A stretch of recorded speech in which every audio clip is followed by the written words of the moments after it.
You're welcome for that little earworm that starts off this show. I have to thank my buddy, John Wilson, old high school and college buddy, for putting that little theme song together. This weekend, I should be buttoning up the real theme song with my pal, Joff Metz. Joff, you might know from Ants in the Kitchen and Metz Ryan Collins, but he's also one of the owners of my sponsor, Five Star Guitars, which is based here in Beaverton, Oregon. If you're interested in playing guitar, they've made a special deal for me. They have not only sponsored the show, they provided me a special link. So if you go to fivestarguitars.com/all access live and enter the promo code of all access 15, everything you see there, you're going to get 15% off on top of paying no sales tax. So if you're in an expensive tax area and you want to play guitar, definitely hit them up. Let them know that I sent you, and they will appreciate it. Now, let me just tell you a couple of things. This is going to be a selfish plug for myself. After yesterday's show, I had Josh Thompson on. Dear friend, he's my man crush, as is my next guest. But we tour a lot together in Wang Chung and Cutting Crew. He's got his solo career coming up with A Flock of Seagulls. We've done so many 80s shows together.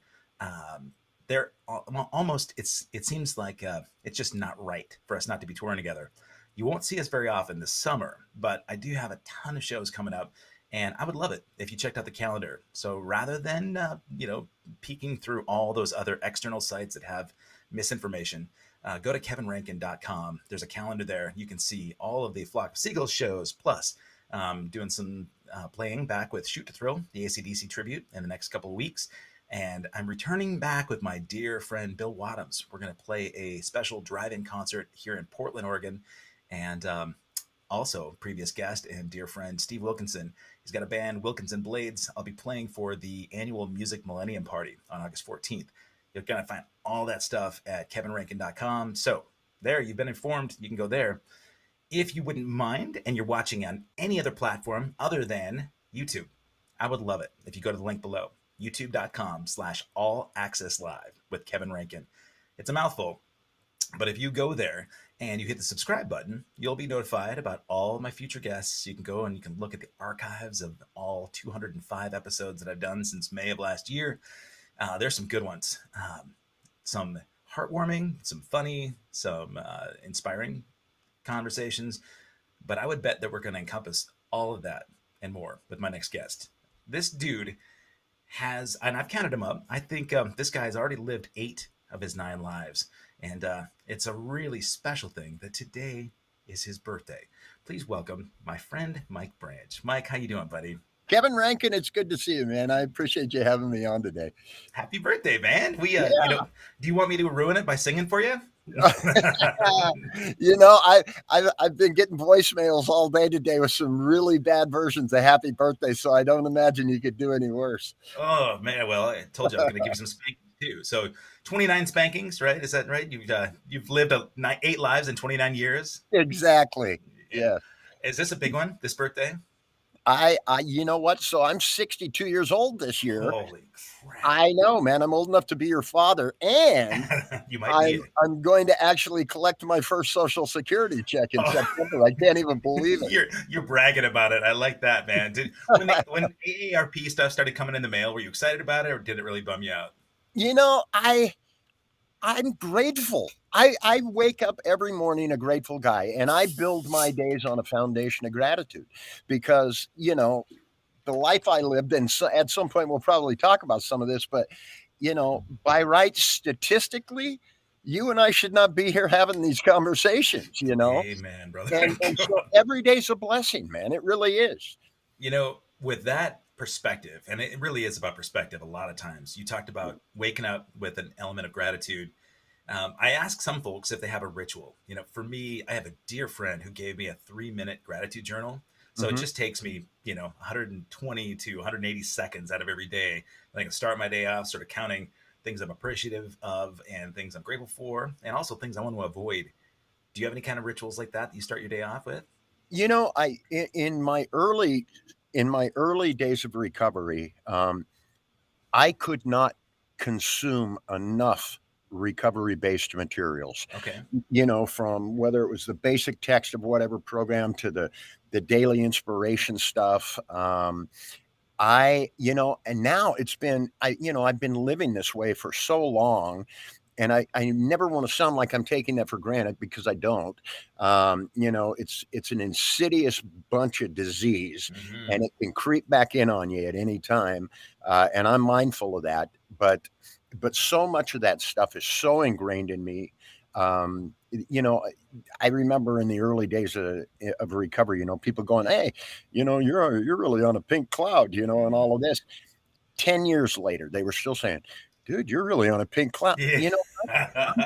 I'm 32 years later. I am still on Right. that same pink cloud, and and it was by embracing those basic principles, And I try to, and I'm human. We all have our character defects. Some days I do great at it. Some days I don't.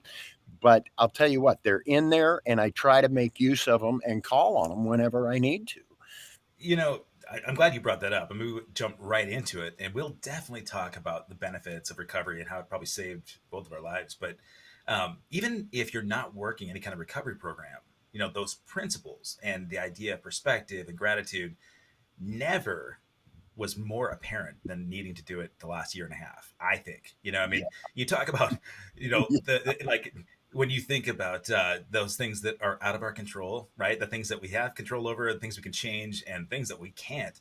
Dude, Right. I don't know one person on the planet that could have or stopped COVID, right? Right. Or brought the entertainment industry back, or brought those lives back, or it just goes on and on and on. And if anybody felt like they could control their life and their world, I think they really found out that that was not the case, right? Last, Yeah. so, um, you Yeah, know, and not to interrupt you, but yeah, you really just touched on something that is wildly important really in my daily life, and you kind of did a dissected version of at least two of the three main parts of the Serenity prayer. right, And so if you look at that and you say, I mean it's three things. It's like, can I do anything, grant me the serenity to accept the things I cannot change. That's right. courage to change the things I can. That's Hmm. two. And then the hardest one of them all, wisdom to know the difference, because we're human and we want to impose our will on things. Right, Uh, COVID told us no, guess what? And COVID was just an extreme, obviously, right. example, but I mean, it's true in all kinds of things. And once you kind of learn to apply, I think some of that conceptual stuff that the Serenity Prayer tries to give you, I'll tell you what, I spent the first 10 years of my recovery time, and I was not serene, and I was Sure. I was looking for serenity, and I finally figured it out. But much of it came with the wisdom to know the difference in what I needed to accept or what I needed to change. Yeah. And once I figured out how to kind of really regularly apply that, man, it was a game changer for me. And all of a sudden, you get some acceptance, you get some tolerance. I don't need to live in a world where everybody thinks like me. I like a world of diversity. I want diversity of thought, all of these things. I don't have to love everything somebody says, but I can accept that that's who they are. Right. And I'll tell you what, you stop banging your head into certain walls after you get in that mindset, and it's a game changer. That is where the serenity comes. You're right. When you stop banging your head against the wall, Yep. like because you and I both know, and this is way beyond just recovery, right? I know that you have children. Like, this is I one do. thing. I have one daughter. She will be 30 this year. Okay. Yeah. So raising your daughter, my two kids, my two sons, when they're growing up, and you think about back to the days of our teenage years, everything affects us. Everything's about us, and it's just a natural thing that we go through, right? Where Right. you've kind of no matter how solid ground we have, everything that happens is happening to us, and we have to react because it's somehow that world spun and the axis was just where we stood, right? So, Mhm. and it's a beautiful thing that when you realize that you said that you can accept that person for thinking the way they do. um, it makes things like traffic a lot easier, right? People that cut you off, it's no longer that's all about me, right? The dude could care less about me or you, right? He's just getting to where he's got to go, and Yeah. his mind is on him. And it's nice to be able to say, all right, I can breathe and know that I don't need to chase that dude down. I don't have to beat him up. Especially somebody Yeah. like you, dude. You're intimidating looking as hell. And so I would think anybody sees Mike Branch coming at him, they're like, they're putting turbos on. But in the chat, it's great, man. I see our buddy Keith Parkhurst here. He says, I already love this episode. Hasn't even started yet. Uh, he Keith is says, an amazing man. he really is, man. And he's got He Keith is. isms that I take with me, just like my Serenity prayer. It's pretty awesome. But people that don't know Mike Branch may not have an understanding of why I'm so excited to be having you here today. Not because it's your birthday, although that's cool. Everybody that gets to know Mike Branch knows that you've got so many chapters in your book, brother. You're an incredible musician and a really entertaining showman, but you're a killer graphic designer. But more important to me than any of those things is that you have lived life, man, all facets of life, right? And another thing that I don't know if people remark about it, although I know that you appreciate it, you don't take one bit for granted, but your bride, Brandy, you have this incredible partnership that you're both so supportive of each other, and some people are envious, and I could say too, I love it. I love seeing it. I love celebrating it. When you see you guys together, you're a united front. And I'm sure, most days, I mean, there are some days that aren't sunshine and rainbows for everybody, but it's really cool to see somebody that gets to have seen a bunch of those lives of Mike Branch, those chapters in the book, and respects you and admires you and appreciates that and supports and lifts you up that way. So I almost considered having you take her on camera for a little bit to say, hey, let's celebrate Mike Branch for his birthday together. But She'd kill us both, but yeah, that's yeah, funny because I thought about it too, actually. man, I'm sure you've got a little celebration plan, but um, let's go into a couple of these chapters because I want people to get to know background on Mike Branch. Okay, if Yeah, that's cool. I mean, we talked about this before. You're an open book. I, totally. I usually ask people, what are you comfortable talking about? I avoid politics and religion. That's the big thing because we've all been exposed to it so much, man. Even if you don't watch the news, it just seems to kind of infiltrate our lives, right? But sometimes they've gone into this, this format. But if we go back to early days, Mike Branch, you sent me a list of like your childhood acting and radio promo stuff, and you've been in the entertainment business your whole life. So where did that come from, man? How did the radio stuff happen? First of all, Yeah. Well, so just to give you the quick backstory on it.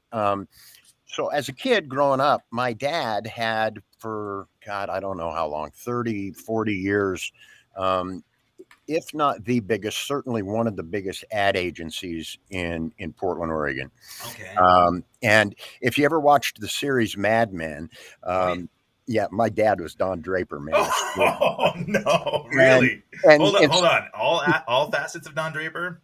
what? Well, I mean, hey, my old man's no different than anybody else, and Uh, he's got his flaws too. But he's okay, an amazing human, and he's still with us at 87 years old or whatever it is. right on.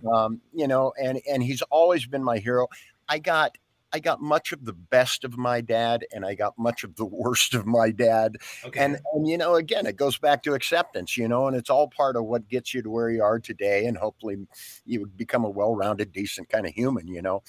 Um, but because of that, so my dad, I was really raised in a unique, because this we're talking, the 60s, the 70s, the 80s.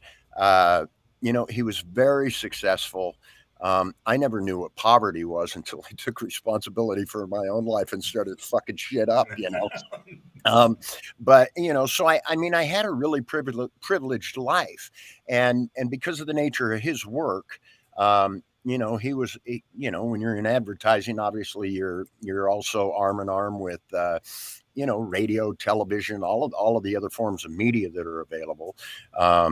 So I think I had sent to you that I think I was 6 or 7 years old, and he took me down to Kissin' Radio when they were on Burnside, and they had that window that kind of overlooked Burnside, where the studio literally looked out onto the street. yeah. And I'm 6 or 7 years old, and we're doing these little series of public service announcements, and I don't know what I'm supposed to be doing, but all I remember still to this day, it was something to the effect of, if if your ball goes out into the street, don't chase your fucking ball out into the street without looking both ways because a fucking car will hit you, that kind of thing. And we just did these whole series of them, and that was the first ever thing I ever did. But it was funny, but because of that, I had a lot of opportunity. I mean, I can remember growing up, and he knew a lot of people, man. And he was the original ad agency for the Portland Trail Blazers. Wow. He did the advertising literally from into Canada to all through California and every state in between, all of the car dealerships, Sears Roebuck, the big players at the time. Uh, and he did a lot of political campaigns. And so we'd be sitting around at like Thanksgiving dinner, and we've got this big giant table with guests over or whatever, and you've got, you know, Bill Walton and Maurice Lucas from the Trailblazers. You've got, the Oregon Secretary of State. You got a guy down here who's a pimp selling dope. You know, you've got the entire spectrum of color of humanity. I had this really amazingly diverse exposure at a young age to a lot of different things, and to me, in hindsight, that just is the greatest gift I think he could have ever given me. You bet. Exposed you So to everything. yeah, it was really something. But it was because to your question, it was because of his what he did for a living. I mean, so I ended up making TV commercials later, and for the Portland Buckaroos or the Trailblazers or whatever. And it was local stuff, so it isn't. Nobody was going to get any awards for this stuff, although they did get some awards. Nothing I did, but they did, the agency. But yeah, so it was a great upbringing, really. you know, it's fun to be able to expose your kids. I don't know. Growing up, was it important for you to take your daughter out and kind of show her that kind of hustle and that kind of the networking being an important part of sort of making our way? Yeah, that's interesting you ask that. First of all, so here's one of those things that goes back to my life being an open book and transparency and all of that. This is something that's really difficult for me to talk about because so my daughter will be 30, and I've got 32 years in recovery, Hmm. and I'll be coming up on 33 years here fairly soon. And so you can do the math, and my daughter was never raised in a household where there was booze in the house. There was no dope in the house, nothing like this. And today, my daughter is an active heroin addict. Oh, And it breaks my heart. And it goes back that Brandy really helped me with a lot of this because I struggled with it so hard because I was so heartbroken over it.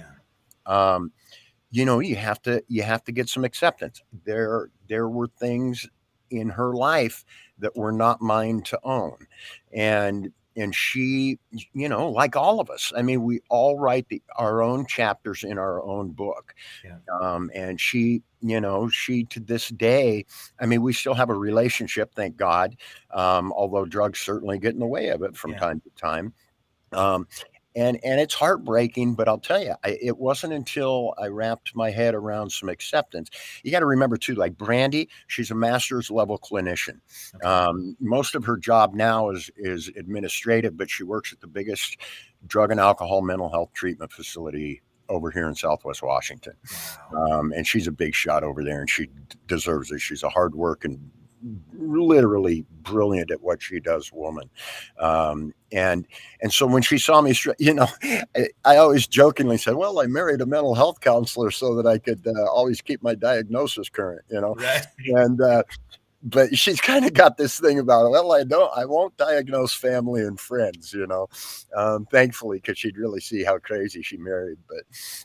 she But knows. she also was really able to help me work through some of my pain of the fact that my daughter, I mean, this is the same kid, didn't grow up around any of it, was going to meetings with me when she was, 3, 4, 6, you know, Yeah, watching me pick up coins along the way, all of this stuff. And it's like I could not reconcile in my head, how did my daughter become an addict with all of that exposure to right. everything that was opposite of that? But Can I I ask you, like you said, you couldn't wrap your head around it. Man, I mean, you hit home in a huge way, right? Working Oh, recovery, every meeting that I've hit, there's somebody in there who lived a sordid, tough life, and they've got a child. There's always somebody that's had a child that followed in those footsteps, even with all of the direction and yeah, recommendations, and there's that whole there's somewhat of an argument that people say about genetics having a part of it. I know for my kids, man, the deck was stacked for them, right? I mean, both sides on their end. And when I was growing up, I was square straight as you could be because my dad, too, was 2 years sober when I was mm, born, but was not working on an active recovery program. I grew up in a dry drunk household and okay, I was scared of it. It was loud and chaotic, and they warned me, right? And there was enough of a warning that I didn't want to turn out like that it kept me really from getting into every substance until I had kids. That was my time, right?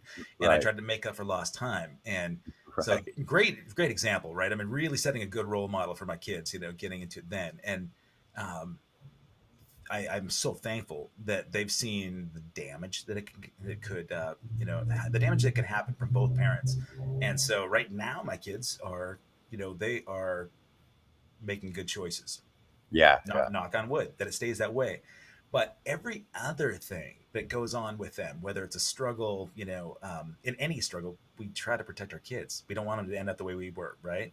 yep, And there's so much responsibility that we take on, and I'm so yeah, glad to hear that Brandy helped you with acceptance. Acceptance is the word, because for a while I looked at letting go as being the part that I needed to do. But it's hmm, not like you're letting go of the love. You're not letting go of those kids and absolutely not, and there are some people that cast their family members out, right? And I know that's not where you're at. right. With Simone's case, being there for them, knowing that if in this program we're cleaning up our side of the street, and it's up to them to make those choices based on any help and guidance and acceptance that you can provide, right? And Yep. and just praying and hoping, that they can get there, and it does happen, So It absolutely does. I mean, we're sitting here right now, living proof that the miracle can happen, right, and that's what you hold out hope for, yeah, And in the meantime, what can you do? Well, you can still love them unconditionally. I'm not a fan of the outcast thing. There were times right. when I had to do some tough love stuff, which was hard. That's different though. Um, but you let them know you love them. She certainly knows. With her, my story is as open with her as I'm willing to have it be with you today. She knows the whole thing. Yeah, So she knows what moves she needs to make. And she knows what she needs to do. She knows what will work, as has worked for millions before her. yeah, Um, and all I can do is hope that she gets ready for that one day. And there have been a couple of times because I think she's got to be coming up on probably a decade, maybe of use. okay, And there've been a couple of times where she said, "Uncle, I'm ready. I need to do something here." yeah, And we got helped get her through a detox deal and into a treatment deal, and she had varying degrees of success and then relapse again, and now she's currently in a relapse deal. She knows the moves to make, and all I can do is pray that she lives long enough, because it's an insidious thing, oh man, and my it'll god, kill you. yep, yep, So you pray that they live long enough to ultimately kind of unravel the bird's nest a little bit and figure it out, and they get ready. And I was one of the lucky ones, man. I've got one sobriety date. I have no relapses. I'm really fortunate that way, because a lot of people, man, are in and out. yeah. Well, you mentioned two things there. You said lucky and fortunate. I am a believer, man, that being fortunate is the key. I don't know that any of us are really lucky or that we make our own luck, right? Right, right. And first of all, I put this phone number down at the bottom because I think this is really important. Anybody, this show is not about active recovery or dealing with mental health or anything like that. But everybody has gone through some sort of depressive state, or they've had somebody in their life that has had a problem Yeah, that is unmanageable. So if you guys are out there, take this phone number down, the Substance Abuse and Mental Health Services Administration crisis line. whether you need it or somebody else needs it, keep the phone number handy. A lot of times it's so hard to ask for help. In your daughter's case, I would imagine seeing that dad has one sobriety date, that dad got his shit together and he's working on it. Now, you and I both know we don't have our shit together every day. We're working No, on it. It's a progress, not perfection thing. right. So I would imagine natural thing would be yeah, great, my dad has got it and I'm working on it, and it's hard for me to ask my dad or acknowledge that it's been a struggle for me. So if you don't feel like you can talk to a parent or a loved one, call this number, man. It's anonymous and these people care. They're going to help you. So write the number down. Yep. And let's talk a little bit about making some shitty decisions in the past. What do you think, man? Uh, first of all, Not I can yet. get. No, no, no, man. This is first of all. I'm not Howard Stern. I'm not looking for dirt. I can. I can probably say this. When my time in Las Vegas is different right now than it was 10 years ago, I would bet you probably end up spending time in different hotels than you used to. Am I right? What's that now? I'm sorry. I'm betting that you might stay in different hotels now than you did, say 30 years ago in Yeah. Vegas. Uh, Yeah. why don't you tell me about, what Las Vegas experience was for Mike Branch? Well, so it was, first of all, I didn't listen right off the bat when I got into recovery. And they tell you, don't do any major changes, relationships, moving, anything, jobs, nothing. Don't make any, major changes for the first year, get some grounding and some footing underneath you. Well, I totally disregarded that. I was clean. I was sober. I was happy. I was excited about it.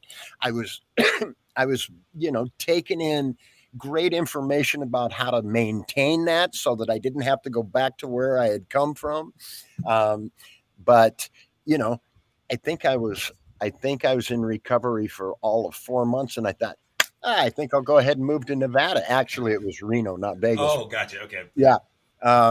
And so I load up my car, and Simone's mom, who's Brandy's actually my third wife. I finally got it right. Okay. But Third time's a charm. Simone's mom was my second wife, and we were not married yet, but we moved to Reno, and we literally loaded the car with whatever, including piled up. I've got some old beater Monte Carlo, and we've got our parakeet sitting on top of all of our shit, on the chirping all the way there. And we get down there. I think we've got like $1,000 to our name, and we're there for a couple of days, a week maybe, and I'm thinking, Jesus, all we're doing is sitting around pissing away money because we're gambling and fucking off like we got money, and we don't. And all of a sudden we're broke, and I'm thinking we had paid ahead for some motel, Yeah. and I thought, oh man, I got to get a job. So I literally walked into Circus, and I said, I'll take anything you've got. And they said, well, we're hiring for change guys, which is just as entry level shitty a job as you could possibly take. And I said, I'll take it. And then of course they immediately had problems because of the uniform and my tattoos and all of Oh, this stuff. you were all tatted up by this point. Okay. Well, I had some anyway. Yeah. But so they ended up giving me a special uniform with long sleeves on it. And so anyway, one thing leads to another, and in, I don't know, it was probably 2 or 3 years at the most. Somehow I went from that entry level job, climbed the ladder a little bit, because honestly, it's not, this is no great testimony to what an amazing human I am. This is more about the sea of mediocrity of my coworkers, which really was sort of the way it was there. I rose through the ranks very quickly, and in about 2.5, 3 years, something like that, I was the youngest executive in the history of Circus. Wow. Yeah, it was really kind of weird. And all of a sudden, I am making insane amounts of money, and I can't even believe it. And Hold on a second. I got to stop you for a second. yeah, Okay, people that are watching this that don't know you, and they think, "Wow, that's amazing." This guy could, that he just happened into this amazing opportunity. This is not what happens. Mike says, "I don't know how this happened." It's the sea of mediocrity. No, dude, you are one of the original hustlers, man. Like, you could walk into a Subway and take over Jared's gig by the end, because like this is, I just know that about you. I love it, and so please continue knowing, yeah, folks, I that appreciate that. you're gonna learn Probably something here. little blessing, little curse in there somewhere, maybe. But Sure. so anyway, I've got this great gig now, and my wife and I get married. Simone's born, and it's kind of a long, convoluted story. But two of my coworkers and I, actually, one of the two, he had been there for a long time. We had remained friends, even though I had surpassed him. When I started working there, he was my boss, and I surpassed him, and then I was his boss. But we were very good friends, and he had this idea, and he lays it on me, and he goes, we could make a lot of money. I said, well, what are you talking about? And he outlines this deal, and you got to remember, this is all before slots they weren't computerized yet. Right. It was still the old electromechanical slots. You could put a coin on a string, literally. And we'd rest those guys every day. Gaming on the slots. But he goes, we could cook up this jackpot scam thing. So this is where, when they say don't don't do things in that first year or so until you've got the ground, because here's what it really boils down to is that I had made tremendous strides in not using drugs and not using alcohol. Yeah. What I had made zero progress on is that kind of outlaw criminal mentality that I had lived with for so many years as an active addict. Right. And so it was like, yeah, I've got a moral compass, and I certainly know right from wrong. But it was like, I was still not making the big bucks yet at this point. And this guy's got this idea, and next thing I know, we're doing these jackpot scams. Because we knew how the accounting worked, we knew what the slots were capable of, all of this stuff.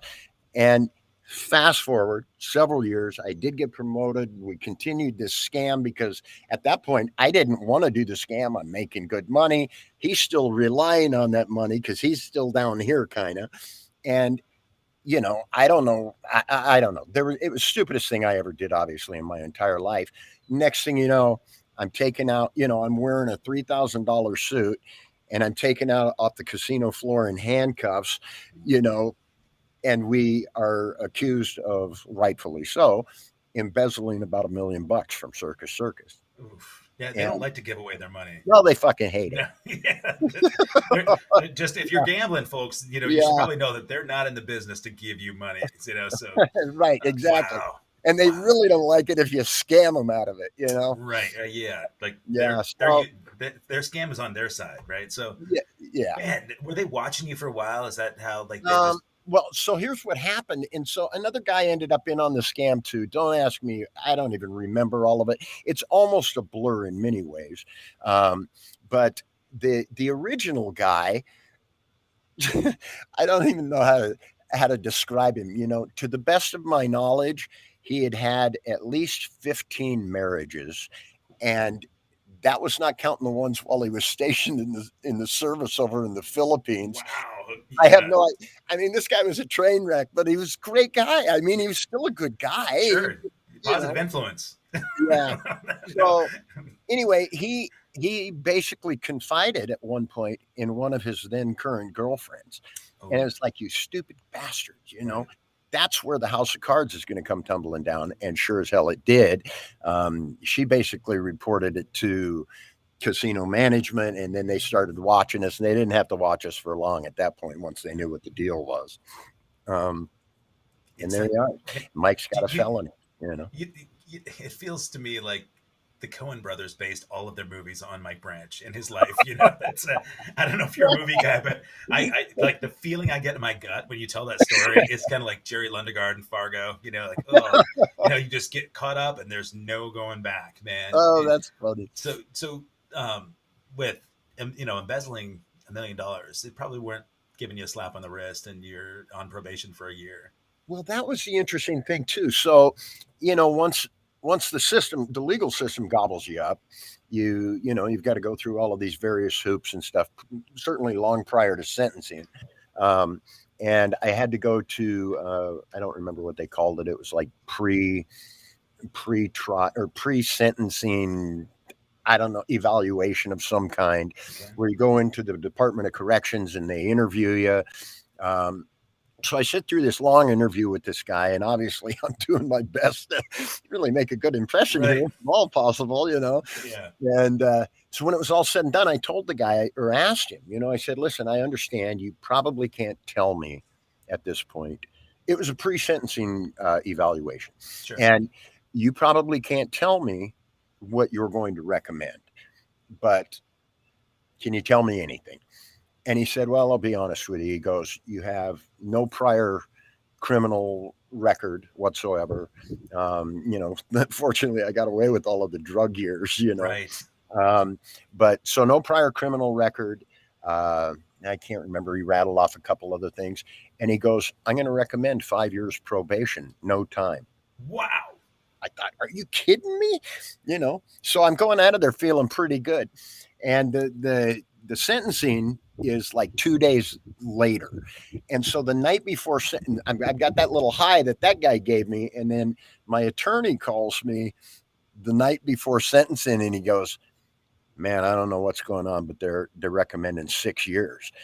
And I'm thinking, oh fuck, 6 years just felt like a lifetime at that Sure. point. Oh yeah, And man. and Simone was, I don't know, she was just a baby. Oh, buddy. Yeah. Um, and that, so all of that, and of course, I'm beating myself up for the stupidity of everything that I've done to that moment, and all of that, and rightfully so because it was stupid.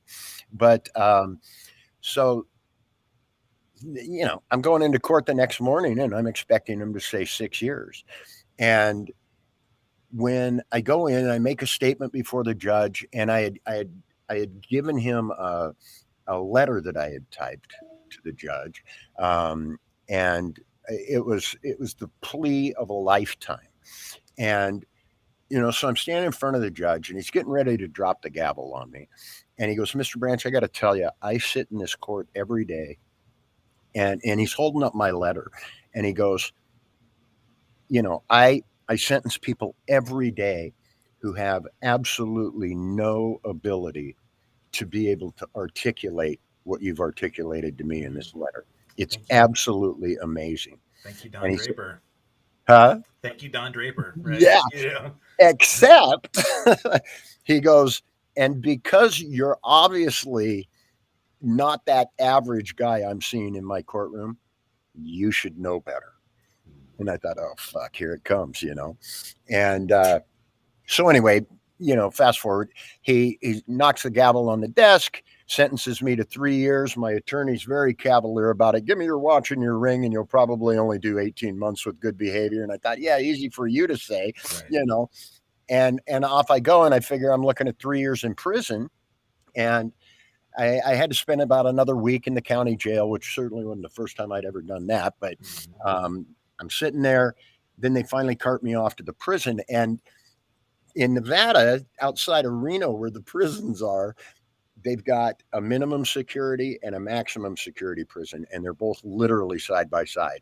Oh, So I'm in this van full of these guys, my new peer group, right. and Oh, God. and I'm thinking, oh shit, and you can't show anything, man. You Right. can't, Yeah. and so anyway, I don't know what's going on. I don't know where they're taking us. I know we're going to prison, but I don't know anything about it. And they pull into the maximum security one, which was this, medieval Right. gothic looking place It's got a that was moat the with most, dragons. oh my God.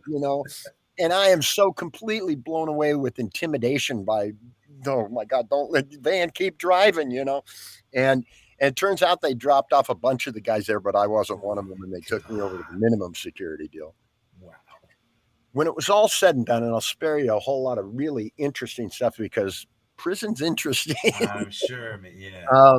But when it all was said and done, of my 3 year sentence, I served 19 days, and Wow. right, and that's the reaction I always get.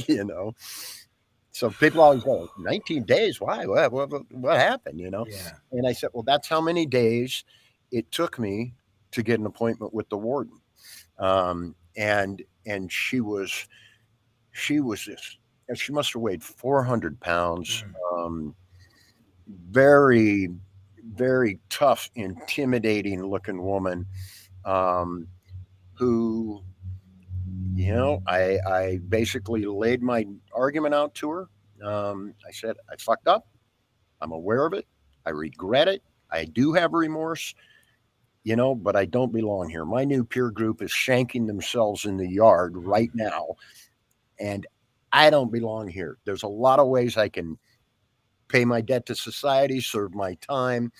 Here is not the place it should be. And she agreed with me. And within 24 hours, she had me out of there, put me in a work release center, and I was able to go back to a job I had gotten since I had left the casino while I was waiting to go to trial. Yeah. Um, and and I was able to go to work every day. And I was in there for a couple of months, and then they put me on an ankle bracelet and let me serve the rest of the time at home. Wow. And it's really kind of an absolute fluke thing that happened in an otherwise very unforgiving system. Yeah. And I'm Well, grateful. man, there's so much to ask you about right there. Accountability, right? I mean, the program of recovery, accountability is the huge wake up call for me anyway. Yeah. Um, I got a DUI almost 9 years ago, and Hmm. wasn't the first time I drove drunk, but I didn't realize. I was always thinking, well, I was under the limit always, right? And Right. when I was pulled over, um, I blew right at a point oh 0.08. And I was happy to take whatever test because I knew I was sober, right? I thought Hmm. my tolerance was built up, so whatever I had in my system, I thought was so minimal. It was like drinking a coffee. Passed all the field sobriety tests, but they did the pinpoint eye thing. They saw the jitter, and they said, "Oh yeah, yeah. Well, we have to have you blow." I blew a point oh 0.08, which in Oregon legal limit, Yeah. and um, I was so shocked that I had let it get to that point. Spent my night in jail. My kids were just becoming teenagers, and like I said earlier, the deck is stacked against them both. Man, there's alcoholism on both sides all the way through. Yeah. I have friends that are attorneys. I have friends that are cops. I have friends that are ex-cons, right? And they've all, like most people were telling me, "Oh, dude, this is your first offense. You have no priors. Go to an attorney. They can totally get you off." Those, Yeah. the calibration on the field sobriety tests are messed up, and I'm like, how is this showing my kids Right. the right thing to do, doing the next right thing, right? I mean, like I did it. There's no way I'm going to go in and say, no, it wasn't me. Or, like Right. I mean, I probably would have been like that, a little farther in. I would have like Hmm. blamed the cop, blamed whatever the dude serving Right. me, or blamed, Right. blamed the machine. I'm grateful that I have friends that we both know who've been in the program a long time who brought me in just to see a different side of things. Yeah. I had a wonderful peer group and still do in and out of recovery, but the accountability part was still something that I see every day that I have Yeah. to work on. Right? You Yeah. know what I mean? Like, all like the steps aside and the program aside, right now the biggest gift I get is brutal, complete honesty. Yeah. Right now, I mean, I bet like it's your birthday today, man. You're able to give honesty in that way. Yeah. For me, if I can look my kids in the eye, and this was not even the case 8 months ago, right? But I can Yeah. look both of my kids in the eye and tell them without a shadow of a doubt, even if it makes me look like a piece of shit, I Yeah. will never ever lie to them. I'll be Well, that completely accountability thing is, it's an interesting topic all on its own, and a massive one, really, yeah, especially for guys who spent much of their life maybe trying to dodge a lot of that. yeah, I had this. I always thought to myself, and by the way, we bandied about the word lucky and right, fortunate and all of this stuff. Um, I made a concerted effort, or I attempted to, and I fail at this sometimes, but years ago now, it's probably been 15 years ago. I thought I need to take the word lucky out of my life. yeah, I am not lucky. What I have been is very fortunate, very blessed. I always jokingly said I've kind of had this under a lucky star, life O'Reilly, Forrest Gump, just going from right. one thing to the next, and next thing you know, you got fucking Apple stock and you're a gazillionaire, and all of it. And it's like, you know, because of that, when the rubber met the road and I had to really face down accountability, that wasn't easy for me because everything that had come before it was too easy. Right. And so all of a sudden, it was clearly a lesson I knew I needed to learn consciously. I knew Yeah. I needed to learn that lesson, but it doesn't mean I didn't go there kicking and screaming. Yeah. It was kind of tough, but and this isn't for me. I'm a victim of my own horse shit. That's for sure. But you and I both know too, man, that there are still adults that, okay, I think once you get past like 15, the excuse of, oh, look what everything, like all the things that happened to me. Let me just tell you. Okay, so the day that I got my sentencing, I went into court for my DUI. I was the last person. There are like 20 people ahead of me, right? Uh-huh. All day long, I'm watching people sentencing, going, "Oh man, I'm a host. I'm going to go up and plead guilty for sure." Yeah. Um, and hope for leniency, hope for the diversion program. But every single person, I'm not even exaggerating, every person was like, well, yeah, it's my second one, but you know what? The thing is, the cops were watching me. They were around the corner of my house. They were watching me the whole time. Or they'd Mhm. hang out. They'd trap you, man. They're out, 2 o'clock in the morning, man. The bar closed. Of course, I'm going to Right. have some alcohol in my Right. system. And they followed me home. Like, how is that fair? And like, Right. I kept hearing it going, these are like I know. 50-year-old people, right? And then the woman just before me, you're not supposed to bring your child into the courtroom, right?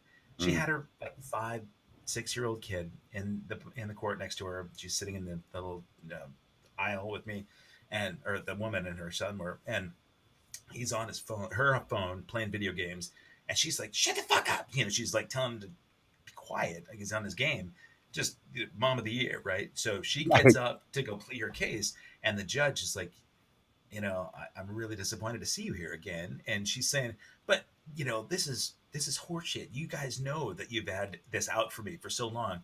And the judge looks at her and says, you know how I can tell that you've got a problem drinking is that you blew a .24, 3 times the legal limit, with your son unbuckled in the car seat in the back of the Uh, car.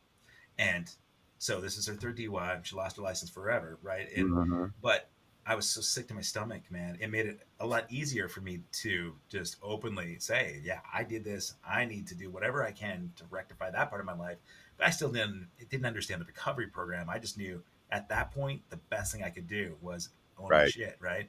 Right. So I had lots and lots and lots of failures between then and now, getting me to, going, okay, you know what, man? Just got to pick yourself up, start over again tomorrow.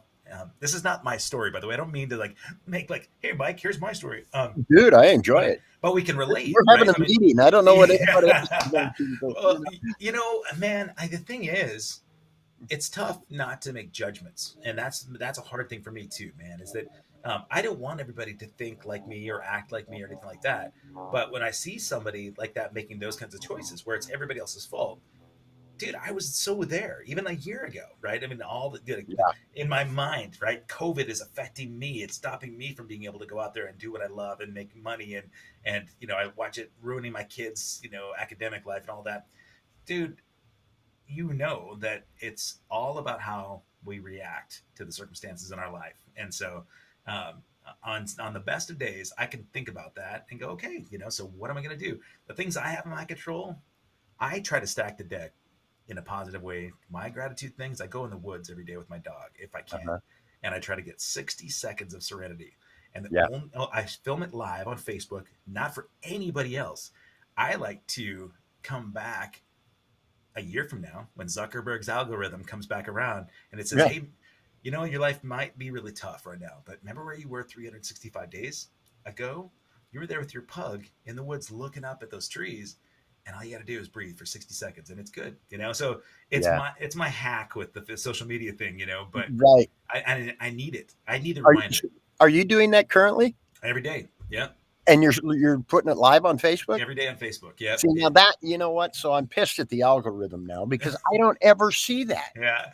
And I Well, would love to see that. it's funny though. You say that, but a lot of people are like, you know, you're really egocentric and you like to put your dog on Facebook a lot. And I'm like, you know what, man? It might seem that way. Yeah, it's self-serving, just the way that this podcast is.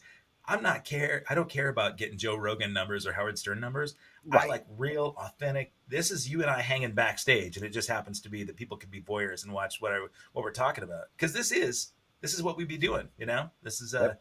Yep. if it's real stuff, authentic, real life vulnerable stuff. I And that, love that you do that though, and I'm going to actually go back and look for some of that now because I think that, I mean, somebody can say you're egocentric. Somebody can say, well, that's kind of self serving, or whatever. And you know what? If I were doing it and someone accused me of that being self serving, I would raise my hand and say, guess what? You are absolutely right. yep, I'm serving It- myself, man. Yep. because I want that 6 seconds, God damn it, Get 60. You got to get 60. or Yeah, 60. like Yeah, yeah, yeah. yeah. Hashtag 60 seconds of serenity. That's what I started doing. And Oh, I, okay. Brian Harrison is in the chat. We had a great conversation about this. When stuff gets really hard, you got to go wherever you can to find that serenity. For some people it's the ocean, some people it's the Right. woods, some people it's in a dirty garage with the amp turned up and headphones on and just blowing. Yep. And we are fortunate that way, right? That you're able to express yourself musically, and Yeah. that's where a lot of people I know in this community have gotten to know the side of Mike Branch that really touches them. I mean that. Um, I remember the first time. Do you remember the first time you and I met? I bet you don't. I don't. There was a fundraiser for Lillian. I think her name was Lillian. She had Lucille. She had a cancer benefit, and we were down by Hings in Oregon City. There was a bar right next door. You guys were playing. You're playing with a trio, and they had. It was really cool. There were a bunch of people in recovery, bunch of badass, like well-ridden musicians that were there doing the right thing to help somebody in cancer with cancer Yeah, out. yeah. And for That's funny. I me, don't. I don't remember that. that's okay, man. But that was my perspective was, yeah, it's a killer musician, but how cool is it for him to be out here serving others, right? And then I started hearing about all these other musicians in recovery concerts and these shows where Yeah. musicians giving back, and every single time Mike Branch is atop that list. Like it's something that obviously it's a real important thing for you to be able to give back. Well, it is huge. I mean, if for no other reason than I know what it did for me, Yeah, and I don't have a pocket full of pixie dust for anybody else. And I'm not the fun police. I'm not the fucking morals police. I'm none of that. I'm not here to stand in judgment of anybody else's lifestyle choices. I just know that if somebody's got a problem, it goes back. One of the hardest things about you were talking earlier about the 12 traditions, yeah, the one that always drove me the most nuts. And what you know about me, you'll understand why, is because they talk about it's a program of attraction rather than promotion. right. God damn it. I want to promote everything. What are you talking about? You know, That's the Don Draper in you. it is, Yep. and yet it totally makes sense that you want the guy who maybe is still struggling with something to Yeah. be able to come up and identify, "Huh, maybe that guy's got something that I need, or that Yeah. I want, and it ultimately sparks a conversation. And that's really what it's all about. So you give Totally. back. Yeah, man.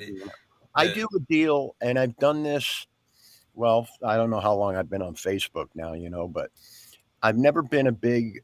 I've always I've always openly people know I'm a clean and sober guy. Mhm. It's just well known, and that's great, and I love that. But I've never been a jump on my soapbox and pound the literature, Right. and any of this shit. I've never been that guy. But once a year on my sobriety date, I do a post about my sobriety date. Yeah.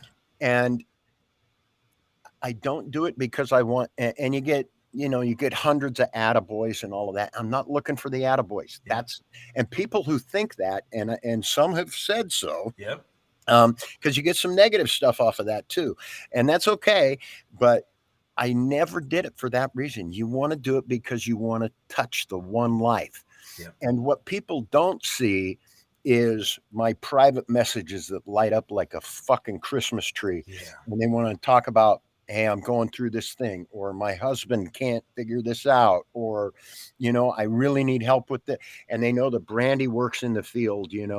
And over the many years now that I've been on Facebook and done that post, I don't know how many people, probably 6 people, 7 people, we've helped navigate their way into treatment, and they're still clean and sober to this day. Yeah, man. I mean, really, that's what our job is. And so Dude, let's like, so with that in mind, and I talk to people a lot about this. I ask people, at the end of the days, right? I mean, you've had 8 of your lives lived so far, right? The chapters in Mike Branch's book are pretty damn thick. When you get to the end of your time, when you're looking back at your legacy, the things that you want to be known for, what do you treasure? What do you want people to remember about Mike Branch? Man. Um, you always think about that. What do you want on your tombstone, or whatever. And some days I would love for it to be just something simple like he made me laugh, Mm-hmm. or whatever. He was a funny guy. Yeah, Um, but really, you kind of hope that somewhere along the way you make a difference. So my friend Brian Hadley from oh, yeah, Cadillacs for Everyone, um, he and I talk all the time, and we've talked this particular topic to death about what we believe our what we believe or hope that our role is in what it is that we all do, all of us, you, me, him, and for us, listen, I'm not going to cure cancer, man. I'm playing in a classic rock cover band, you know what I mean? mm-hmm. And so I what I hope is that when someone comes into the show, I can allow them that 3 hours to forget that their boss is a dick, that they hate their fucking job, that, somebody at home's driving them up the wall, whatever it is. Yeah, I just want to give them their serenity moment. I want to give them that little bit of distractions where they can just experience some joy. yeah, That's all I want, is to give somebody a little bit of joy, man. And then I get to do it again the following week and the following week. That to me is enough, you know? yeah, man. Well, it's interesting, the joy thing. I talked to some close friends that are, I feel like they struggle with feeling like they deserve it, right? I mean, Yeah. it's a natural thing to sort of beat ourselves up for stuff Me that's happened. too, man. Yeah, Yeah. me too, right? I feel guilty sometimes when Yeah. I'm really fortunate that if I get to travel for the band, that Totally. I steal a day on either side for myself. I like to travel. I like to meet people. I love to experience joy in other places, and I think it makes you well rounded if you're traveling, especially overseas, to get to know, don't go from the tourist guide thing, but you actually get to know locals and find out what their joy looks like and what their struggles look like, because it opens your mind to everything possible when you go back home. And Right. I see that in you. I've realized when I see you and your band, the band that you're playing with a lot, right, with Night Rose, you've got some of the most amazing spirited people in the community Mm. here, man. Michelle, of course, Bartley and Oh, Dave Kendall, and I mean, all these guys that you play with are salt of the earth, amazingly yeah. talented, but Yeah. also authentically cool people, Yeah. and Good humans. yeah, Well, so I got to tell you, along those lines, since you mentioned those guys, yeah, and how it is. You've been playing music your whole life, and you get attached to your immediate band family. You know what I mean? Because it really does become a family thing. They joke about it even. It's like breaking up. It's like going through a divorce, and yeah, there's all these analogies, and they're always kind of family analogies. I going all the way back even to like the days when I started the MBB, which I think was probably about um, I don't know, probably 2009, 2010, something like that. the newbies. That MBB is the Mike Branch Mike band. Branch band, There we go. Okay, sorry, go ahead. which is now extinct, but and been replaced with the Hellcats and Night Rose, Right. but the same thing holds true for all three of those. Was that I realized that the things that I had chased musically all of my life, that my premise may have been flawed, and I'll tell you where. And this was where I ended up with more gratitude and a more gratifying musical experience than I had ever had previously. All of the other years rolled together was I made a concerted decision to I'm going to put together a band, and I don't care if he's I need competent musicians, obviously, but I don't care if he's the greatest shredder in the world or the most beast mode drummer or whatever it is, the yardstick that we think we need to measure shit by. Right. What I'm going to make sure is in place instead is the relational component. Yeah. I wanted to make sure that I could love these motherfuckers, Right. you know, and I figured if I could say after I played music with four guys or three guys or whatever the configuration was, if I could walk away from that every time and go, I love these people, Yeah. I was hitting home runs every time. And the other thing that I learned through that shift of mindset was that that is a very relatable thing coming off the stage to the folks sitting in the audience. Big time. You If bet. they can tell that you've got this thing going on here, they can relate to that. And then we get that beautiful energy circulation thing that we musicians crave, Yeah. where we put it out, they send it back, we keep bouncing it back and forth, and you do that all night long. And it's like, that's why we did this. So, I mean, that was for me. The bands were all about. I won't be in one unless the relational component was there. And of course, you talk about a band like Night Rose. Come on, Right. Rich Petco, Oh my God. you Yes, know, man. Yeah. David Kendall, Aaron Bartley, who's the greatest human on the planet, you know, and then Michelle Lynn, who, Yeah. you know, Again. Yeah. yeah, I I, mean, you want to talk about the whole package. How I don't know who or what's in charge of our world, but I'll tell you what, when that package got put together, it's like you've got this amazingly physically beautiful human being, you know, and then she opens her mouth to sing, and it's straight from the frickin' heavens. yeah. And if that isn't enough, she is the most amazing human you will ever meet in your life. I I And it's see like, it. God, how can you not? How can you not say that's a success? I don't give a fuck if anybody ever comes to a show again. I get to play with these people, How awesome is you that, know? man? Uh, you talk about this gift that you have, of articulating what's important. That really is so key. And because you can tell somebody all day long, Night Rose is such an amazing band. You should see them, the songs they do. But what you just said about their spirit, especially Michelle's spirit, and I totally agree with you. The first time I met her, I thought she made me feel so good. Yeah, she does. That's the Everybody thing. says the same thing. And Yeah, it's true. it's all authentic, man. Yeah, What a gift. And yeah. And there's no bullshit there. right. You're getting the real deal Yeah. every time. Every You time. Well, know? that's what they say Yeah. about Mike Branch too, man. I love that. The Well, they're just drinking the Kool-Aid. But with Michelle, yeah. they're getting the real thing. What is going on with you guys? I know that you have you put down, because Kendall, you talked about him. Yes, he is a beast mode drummer and a shredder. I love that guy. Yeah, he's He an can amazing guy. play anything, and then he's also so cool. And I don't know if he's ever told you the stories about how I used to wingman him. I was telling pre-Sherry.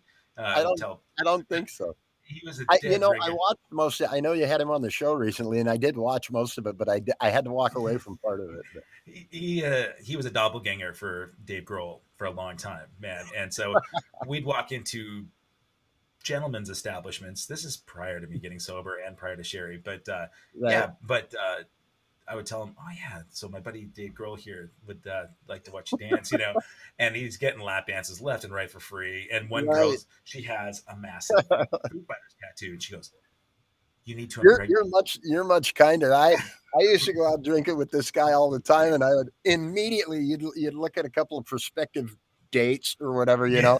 and I'd just immediately turn around and say, "I'd like you to meet my gay friend Norm." Take him right out of the game. Just well, take him out. well, no, I want to serve, man. I want to provide. No, but for that, this girl said, she looked at him. She said, "You need to impregnate me now." So I told Dave, I said, "You can take that one to your grave, and you're welcome." Yeah. So what's going on with Night Rose then, man? You got a new record out that they help Well, we produce? do. And actually that started, you know, so the Night Rose history, went through a couple of early iterations, and before it ultimately settled on being Night Rose. Okay, We started off as a literally a 2 gig deal as the boys club. And then we became Wild Heart, which we nice. stayed Wild Heart for, I don't know, a year or so, yeah, Yeah, a couple of years maybe. And then due to some trademarking stuff, we ended up having to take a look at that, and we landed on Night Rose, which is probably trademarking shit on that too. But we did lock up some of that. Um, but we decided, God, we've got a lot of create. Rich Petco by himself. Oh I my, mean, the guy is a force of nature when it's it comes truth. to writing original material, and he's got all of the formal training that so many keyboard players have and all of this. So he can pluck harmony out of the air and melody from over here and put all these pieces together. And the smartest thing we ever did was keep me off the microphone in that band and just let those guys, let them all sing, because I mean, together the four of them are just like beautiful. Yeah. Oh, And Aaron, dude, Aaron and could sing anything with, yeah, anything. Rich, yeah, Aaron is a beast too. He Yep. really is, and I'm grateful. He's also my brother in the Hellcats as well. Mhm. And anyway, so we decided, God, let's we started fooling around with some original material, and we liked what we were doing, and like it happens, and you go, let's record some of this. Then, right as we were getting nudged up to that idea, excuse me, we had some stuff here in the Branch household happen, uh, and I pulled the plug on everything. And at that time, I was in three bands. I was doing the Mike Branch band still, and I had the Hellcats and Night Rose, and literally pulled the plug with no warning, no anything. Um, it it created some stuff that some of which remains that was ugly. There were a lot of people who also ultimately completely understood. Um, my decision to pull those plugs was not all about me. There were other factors that ultimately became public, and some of that was around Brandy and her health. Um, and we thought we were looking at something that fortunately it did not become health wise for her. But I was hearing things from the doctors, and I'm thinking, fuck it, stop the presses. This is the only thing that matters is my wife, Mhm. and I don't care what anybody thinks at this point. And I yanked the plugs. In hindsight, I probably could have handled that more gracefully, but I didn't. How many And times have you said that in your life? what's that? How many times have you said that in your life? In hindsight, I probably could have handled that more gracefully. Right. Sorry. Yeah. Anyway. Yeah. No shit. So anyway, and then that kind of shut down. It shut down the Mike Branch band for keeps, which was actually going to come to an end anyway, because the drummer was getting ready at the end of that year to pull the plug, and I had been very vocal with my bandmates about the fact that we'd gone over the years through a dozen years, a couple of personnel changes. I was never going to do another one again, not Mm. for that band. I didn't have it in me. Yeah. Takes a lot, man. Yeah, it does, man. And so that one went off into mothballs forever, and then the Hellcats and Night Rose. Speaking of Brian Harrison, I don't know if he's still watching, but Brian, you want to talk about beast mode Yeah. musicians? You Big know, time. uh, I mean, Brian is an amazing human being, Yeah. but if that's not enough, his musician skill. Uh, I mean, you almost don't even know where to begin to describe it. As far as versatility and technical prowess and all of that shit. He just blows my mind. I'm a fan, and that's just the way that is. Um, Brian stepped into both of those bands for me, and took that spot. And then fast forward a little bit more, they started to try to rejuvenate the recording process for Night Rose. Uh, and I think they had gone over to Kevin Hans and done some basic tracking. And then when it was all said and done, some other things were going on. Honestly, I don't even now. I'd have to really think about it to remember how some of that went down. But I ended up rejoining both bands, with really nothing but endless gratitude for Brian for Sure. carrying the torch the whole time. And everybody felt that way. We all felt that way. Uh, but so I got back in, and then we decided to resuscitate the recording again, and we ended up over at David's place. And his place is a little cramped, but he's got really high end gear, and puts out a good product, and he's got a great ear. Yeah, he does. there, that's so important. Somebody can have millions and millions and millions of dollars a year, and think that that's how to produce a good record. But Right. without the ear, and guys like Kevin Hahn, Rob Daker, like Yeah. there are a few engineers and producers in town that I think, wow, you just can't read a book and get that. You Right. can't, No, man. I know. Well, Kevin's a great example. Yeah, I mean, the stuff that he's put out of that studio of his, I listen to that and I go, fuck it, that's as good as anything ever needs to be. yeah, man. If it works for Scorpions, it works for Yeah, anybody else, right. right? So yeah, Exactly, man. God, So anyway, we ended up finally finishing that record. Somewhere in there, the pandemic hit, and we were really grateful to have that, to still be able to have something to work on. yeah, And I mean, everybody else, I mean, bands they've dropped like flies, like many businesses did, and so on and so forth. They either didn't come back, aren't coming back. I don't know what their status is, but the landscape doesn't look like it used to.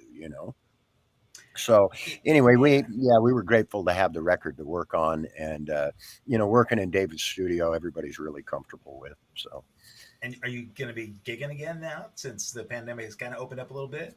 what's that? You have any gigs coming up? Like, We did well. So that was the other thing, is that when the pandemic hit, um, what was that, 2020, I guess, right? It's all kind 19? of blurry now. Um, we had a full schedule, and we had most of 2021 booked, for both the Hellcats and Night Rose. Uh, and so we had this solid gig schedule, and the 2 weeks to flatten the curve that became 16, 17 months later, No kidding. week after week after week. And I am watching with the same depression that every other fucking musician felt, Yeah. gigs go by that are canceled, canceled, canceled. And then fortunately, when they opened stuff back up again, uh, we still had dates remaining on our calendar. We just slid right back into them. Right on, So yeah, man. we've been working pretty steady. How do you find out about those gigs coming up? Is there a Night Rose website? There is, but I do almost everything through social media, and primarily the largest presence is on Facebook. And I Okay. kind of love Facebook, hate Facebook, but um, You can make it you work for know, you, man. yeah. I mean, we built a really amazing loyal following there, and for some reason they keep showing up to gigs. And my goal is to try to entertain them all week long with whatever bullshit promo stuff I'm doing. You're You know, so good at it, man.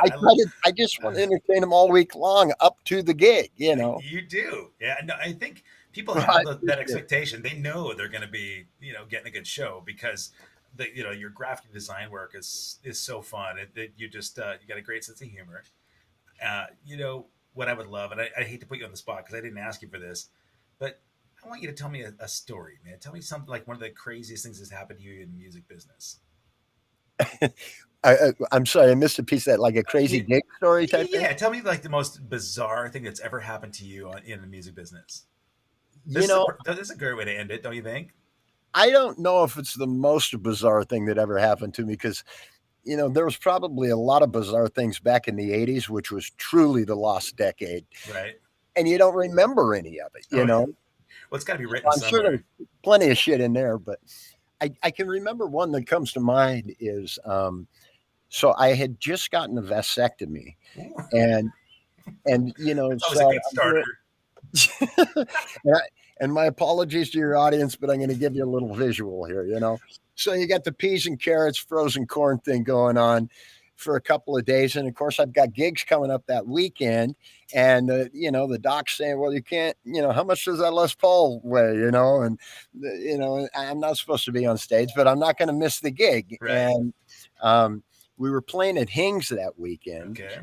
and Hings, the way the stage was set up, they had across the front, they had just this little bitty kind of catwalk thing. And so, like, we'd be playing, it's easy to talk. We'd be doing like LaGrange or something where I got a long solo where I can just get in the zone and not even have to think about it. Um, and so I walked out onto the little catwalk, and the place is dangling from the chandeliers, fucking crazy kind of night at Hings. Everything you love to play to. And next thing I know, and I'm truly lost in the moment, in the zone, but I feel a hand kind of creeping up my thigh from the dance floor. Ooh. And, that's not the first time that's ever happened. So I just kept playing and I didn't think too much of it. But at some point, it dawned on me this thing's getting close to the red zone now. Yeah. And I just had a vasectomy 4 days ago or whatever. Oh, And literally, right when this woman was going to go for the junk. last ring or whatever, uh, the wives, the band wives, vultured in on her and Oh, you they know cock blocked you. shuttled her out of the joint, and she was mouthy the whole way out too, like she just thought, why wouldn't I be able to do that, and all of Right. this stuff. He's putting it Yeah, out there for me. Right. yeah. So that kind of shit, but Yeah, man. I think I love that the visual was right there. Everybody's picturing, like stitches and right. God, a lot of crazy stuff happened at Hing's Chinese restaurant in Oregon City, man. Who would have Oh my thought, right? god. Yeah, like Yeah, that place, the heinous things that were perpetrated against mankind out of that building were Hey, amazing, but so have, much fun. have you considered writing a book? It's funny. Do you remember the dearly departed Buck Munger? Yeah, of course, man. Yeah. So Rest in Buck, peace, two Louis, man. huh? Rest in peace, two Louis. Yeah, to Louis Magazine. Yep. Um, and you want to talk about a guy who actually was working on a book deal, getting a book deal, and by rights should have had one. Yeah. He was the artist representation for Gibson guitars forever, Sun for apps. sun amplification. Yep. So he had all the years on tour with Hendrix and the Who, and became friends with ZZ Top. He Right. was really close with Billy Gibbons and all of this, and he had a staff photographer, so he had all the pictures to go with it. Right. Um, and he told me one time I should probably write a book, but I mean, I can only get so deep into my own pompous horse shit, and I've Well, some of it is the assistant thing, right? I mean, you can really help make a difference in somebody's life if you tell your story, and because your chapter right now, man. I mean, being able to look at where you're at, it's not like you're patting yourself on the back, but you think about what you've been through. You've come out on the other side of so much adversity, including this pandemic. I mean, you talk about sliding right back in, but had you not assembled this